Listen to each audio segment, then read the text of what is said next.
Friends, money street में आपका स्वागत है। मैं आपका होस्ट आपका दोस्त राजीव शर्मा से मुखातिब है।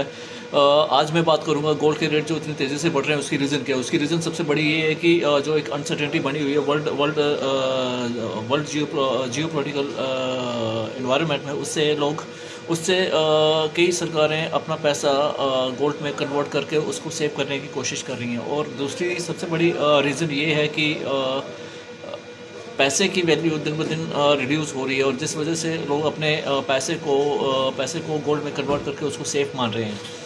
तीसरी जो सबसे बड़ी रीज़न ये है कि भारत में तो इसकी तेज़ी होने का कारण यही है कि एक तो सबसे बड़ी रीज़न ये है कि जो एक जियो पोलिटिकल रीज़न बनी हुई है। और तीसरी जो सबसे बड़ी रीज़न जो भारत में गोल्ड इतना तेज़ी से महंगा हो रहा है उसकी रीज़न ये है कि भारत की करेंसी की जो घटती मान्यता है उसका जो घटती जो उसकी वैल्यू है वो उसको और तेज़ी से बढ़ा रही है।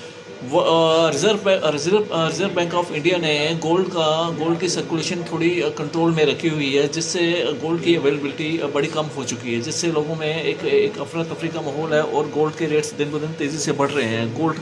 ब्लैक मार्केट ने गोल्ड के रेट्स को और भी तेज़ी से बढ़ा दिया है। तो यही एक रीज़न है कि गोल्ड के रेट दिन ब दिन बढ़ते जा रहे हैं। कहाँ आके रुकेंगे, कब रुकेंगे, ये कहना थोड़ा अभी अनिश्चित है।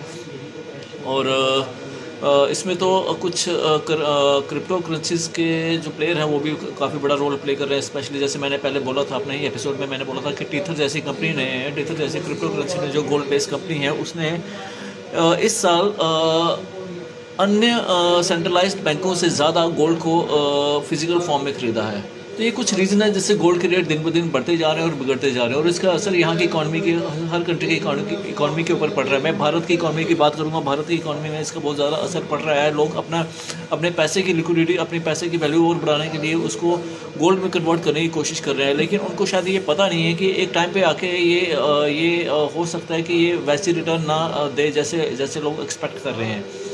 सो बेस्ट वे यही रहेगा कि अगर आपकी इन्वेस्टमेंट किसी एक अच्छे और आप ऐसे मेटालिक रिजर्व्स को हार्ड की बजाय एक सॉफ्ट फॉर्म में ख़रीदना शुरू करें। जैसे कि मैं आपको बोलूँगा, उन सेक्टर्स में इन्वेस्ट कीजिए, उन इंश्योरेंस इन्वेस्टमेंट्स में इन्वेस्ट कीजिए जो इन सेक्टर्स में इन्वेस्ट कर रही है, जिससे आपकी पैसे की वैल्यूएशन एज अकॉर्डिंगली बढ़ती जाए। आगे की जानकारी के लिए मेरे साथ बने रहें। आपका होस्ट आपका दोस्त राजीव शर्मा।